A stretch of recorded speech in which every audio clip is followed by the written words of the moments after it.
किसी गांव में एक राजा रहता था। राजा के पास एक साधु आया। राजा ने कहा कोई ज्ञान की बात बताओ।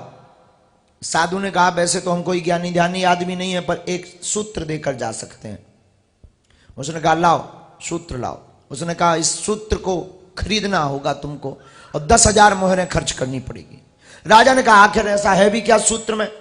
महात्मा ने कहा बहुत कुछ खास है। राजा तो राजा मूडी होते हैं और अक्सर राजा मूडी होते ही। राजा ने 10,000 मोहरें खर्च भी कर दी।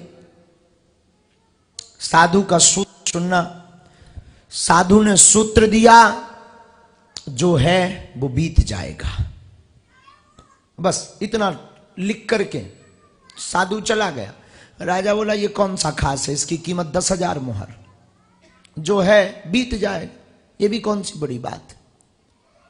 लेकिन साधु ने जाते जाते कहा कि जब तुम्हारी जिंदगी में विपत्ति आवे तब तुम इस चिट्ठी को खोल ला, अभी बंद करो। ठीक है, बंद कर लिया। हुआ क्या?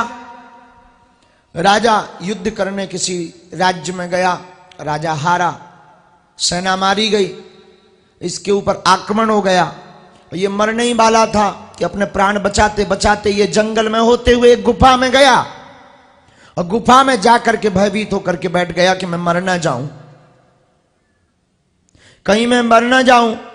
घोड़ों की आवाज टाप टाप टाप टाप करती हुई राजा को घेरने के लिए चली आ रही थी। राजा की बार बार श्वास भर रही थी। राजा सावधान था गुफा में कहीं मुझे कोई पकड़ ना ले, और अगर मैं पकड़ा गया तो मैं मारा जाऊंगा। कुछ देर बीता ही था कि वो अंगूठी याद आई जिसमें वो पर्ची रखी हुई थी। राजा ने वो पर्ची निकाली और पर्ची को पढ़ा। उसमें लिखा था जो है वो बीत जाएगा। राजा को थोड़ी संतुष्टि मिली कि कुछ देर में ये बीत जाएगा। थोड़े दरवाजे खुले दिमाग के, और अब तो जो घोड़ों की आवाज थी, घोड़ों की आवाज तो आ रही पर इसे सुनाई नहीं दे रही है, क्योंकि ये उसी में मस्त हो गया कि जो है वो बीत जाएगा। कुछ देर हुआ कि घोड़ों की आवाज आनी बंद हो गई। इसे लगा खतरा टल गया।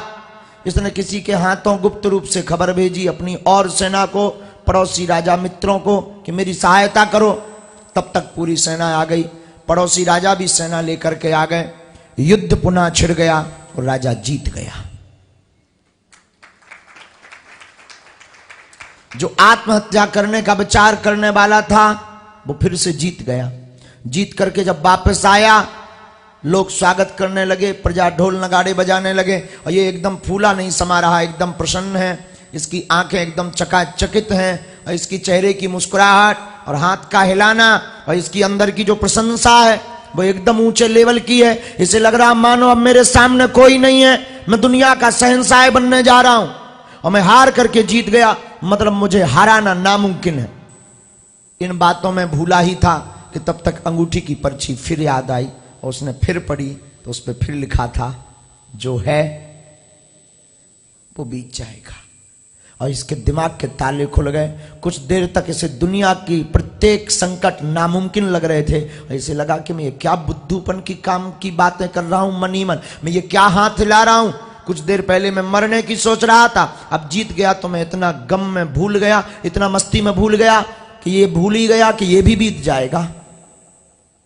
और राजा के भीतर के ताले खुले, पंछी उड़ा, अभिमान का पंछी उड़ा। वो अक्सर ऐसा होता ही है, जब विवेक का पंछी जागता है तो अभिमान का पंछी उड़ जाता है। राजा जो हाथ बहुत हिला रहा था अब वो अभिवादन करने लगा, क्योंकि उसने पढ़ लिया जो है वो बीत जाएगा।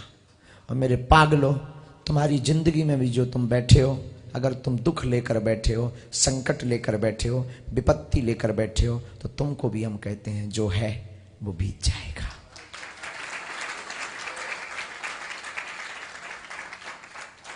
और बहुत जल्दी बीतेगा। और सदगुरु की शरण में तो बहुत जल्दी। और सदगुरु एक ही है, श्री हनुमान जी महाराज। कौन? तो हारने के बाद जीतने का मजा कुछ और है, लेकिन जीतने के लिए एक सूत्र और है। बालाजी की रहमत के बाद अर्जियां नहीं चलती जिसके लिए तुम बैठे हो। बालाजी की रहमत के बाद अर्जियां नहीं चलती, दिलों के खेल में खुद गर्जियां नहीं चलती। चल ही पड़े हो तो जान लीजिए हुजूर, अगर तुम चल ही पड़े हो भक्ति के रास्ते में तो जान लीजिए हुजूर, भक्ति और समर्पण में फिर मन मर्जियां नहीं चलती।